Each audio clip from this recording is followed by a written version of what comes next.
माननीय सभापति महोदय, जो ये भारतीय विमानपत्तन आर्थिक विनियामक प्राधिकरण अधिनियम 2008 का संशोधन का विधेयक आपके समक्ष और हाउस के समक्ष रखा गया है, ये एक बहुत महत्वपूर्ण विधेयक है और बहुत ही महत्वपूर्ण संशोधन है। हमारे देश में सभापति महोदय, वर्तमान जगत में आदरणीय प्रधानमंत्री नरेंद्र मोदी जी के नेतृत्व में ये निर्णय ले लिया गया था कि आने वाले भविष्य में हमारी देश की जनता को सुलभ यात्रा प्राप्त कराने के लिए हमारी सरकार कटिबद्ध है। माननीय प्रधानमंत्री जी ने ये निर्देश दिए थे कि देश में 130 करोड़ जनता में से हमें ये निश्चित करना होगा कि जो लोग वर्तमान में हवाई चप्पल पहनते हैं वो हवाई जहाज में सफर कर पाएं। जो हवाई सेवा सदैव सदियों से 70 सालों से अमीरों के लिए रखी जाती थी, बड़े बड़े लोगों के लिए रखी जाती थी, वो हवाई सेवा हमारे प्रधानमंत्री नरेंद्र मोदी जी के ही नेतृत्व में आम जनता के लिए, गरीब के लिए, किसान के लिए उपलब्ध इस देश में आज करी जा रही है। ये उनका संकल्प है कि भारत आगे बढ़ेगा। जैसे महात्मा गांधी जी ने कहा था कि भारत का असली नागरिक गांव में रहता है, और हमारे प्रधानमंत्री जी का भी वही संकल्प है कि जो सुविधाएं शहरी व्यक्ति को मिलता है वही सुविधाएं हमारे ग्रामीण अंचल के निवासियों को भी मिले। उनकी सोच और विचारधारा है कि सबका साथ और सबका विकास, और हवाई सेवा उसी सोच विचारधारा के साथ जुड़ी हुई है। यात्रा का प्रजातंत्रीकरण, यात्रा का लोकतंत्रीकरण अगर किसी सरकार के समय में हुआ है तो वो आदरणीय नरेंद्र मोदी जी प्रधानमंत्री जी की सरकार में हुआ है। और ये सारी चीजें सभापति महोदय जुड़ी हुई हैं एक ही सोच और विचारधारा के साथ, और वो सोच विचारधारा है एक आत्मनिर्भर भारत का। भारत सक्षम बने तो भारतीयों के लिए बने, और जब भारत भारतीयों के लिए सक्षम बनेगा, जब भारत आत्मनिर्भर बनेगा, तो विश्व पटल पर उभरने की पूरी क्षमता हमारा भारत सदैव रखेगा। तो यही सोच के साथ जहां एक तरफ आम जनता के लिए सुविधा, दूसरी तरफ सबका साथ और सबका विश्वास और सबका विकास, तीसरी तरफ एक आत्मनिर्भर भारत की सोच और विचारधारा। और आप सोचिए सभापति महोदय कि इस चुनौती के समय में जब कोरोना का महामारी है, और उस कोरोना के महामारी में भी संवाद के बदले में नारेबाजी हो रही है, इस संवाद के बदले में नारेबाजी के माहौल में हमारी सरकार प्रतिबद्ध है कि नारे जितने भी लगे, हम देश के लिए संकल्पित हैं, हम किसान के लिए संकल्पित हैं, हम गरीब के लिए संकल्पित हैं, और देश के विकास के लिए संकल्पित हैं। और इस वातावरण में कोरोना का वातावरण लेकिन संवाद नहीं चाहते, कोरोना का वातावरण लेकिन चर्चा नहीं चाहते, कोरोना का वातावरण हमारे प्रधानमंत्री और हमारे सरकार ने निश्चय लिया है कि चुनौती को भी हम अवसर में बदलेंगे, और गरीबों और किसानों और आम जनता तक हम हर सुविधा पहुंचाने के लिए कोशिश करेंगे। एक दो उदाहरण मैं आपको देना चाहता हूं सभापति महोदय कि इस योजना उड़ान का लाभ कैसे हमारे आम जनता को मिला है। एक शहर है बिहार में, उस शहर का नाम है दरभंगा। उस दरभंगा में स्वतंत्रता के समय में एक हवाई पट्टी बनी थी, और एक निजी एयरलाइन दरभंगा एविएशन 1950 से 1962 तक वहां चलती थी। उसके बाद दरभंगा नागर विमानन नक्शे से मिट गया, कोई सुविधा वहां नहीं मिलती थी।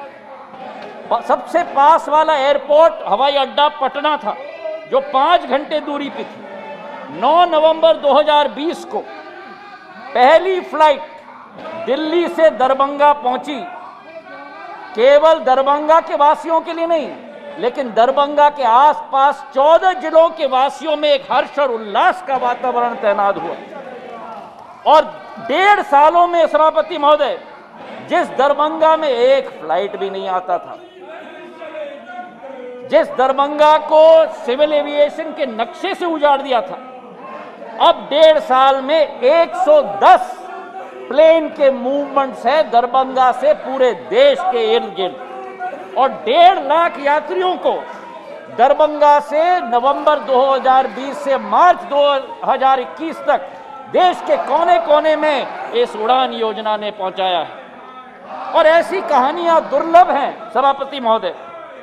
बेलगांव कर्नाटक जो अध्ययन का क्षेत्र है, उस बेलगांव कर्नाटक जो जुड़ा हुआ नहीं था, आज 170 एयरक्राफ्ट मूवमेंट्स हैं उस बेलगांव कर्नाटक से।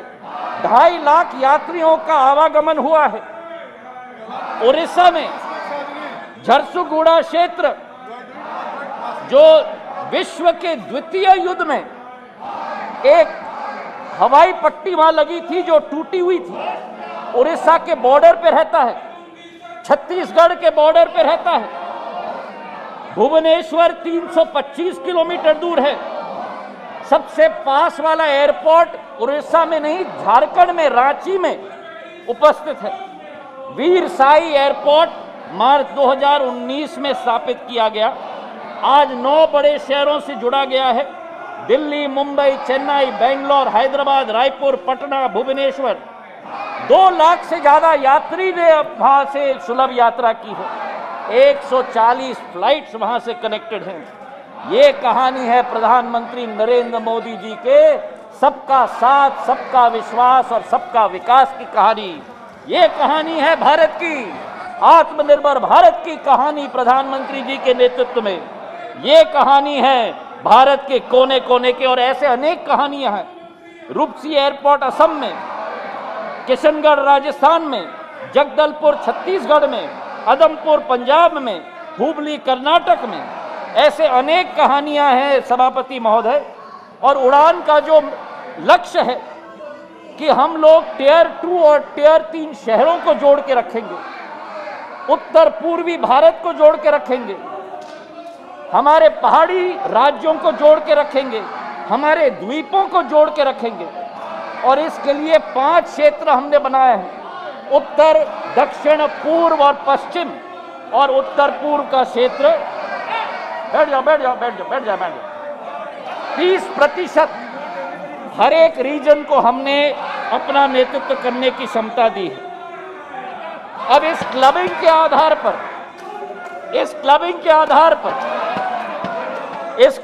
आधार पर सभापति महोदय, बहुत सारे लाभ इस क्षेत्र को मिलेंगे। जहां एक तरफ एयरपोर्ट्स अथॉरिटी ऑफ इंडिया, भारतीय विमानतरण प्राधिकरण के द्वारा एक नया महत्व दिया जाएगा छोटे छोटे शहरों के लिए।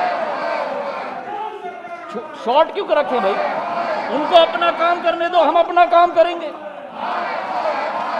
पूरे देश को सुनना चाहिए कि प्रधानमंत्री जी के नेतृत्व में क्या किया जा रहा है, और पूरे देश को इनका व्यवहार भी सुनना चाहिए कि जहां आम आदमी के लिए कार्य किया जा रहा है, ये क्या कर रहे हैं। सुनने की क्षमता नहीं, सुनाने की ही क्षमता ये चाहते हैं। प्रजातंत्र में आपको सुनना भी होगा अगर आपको सुनाना है।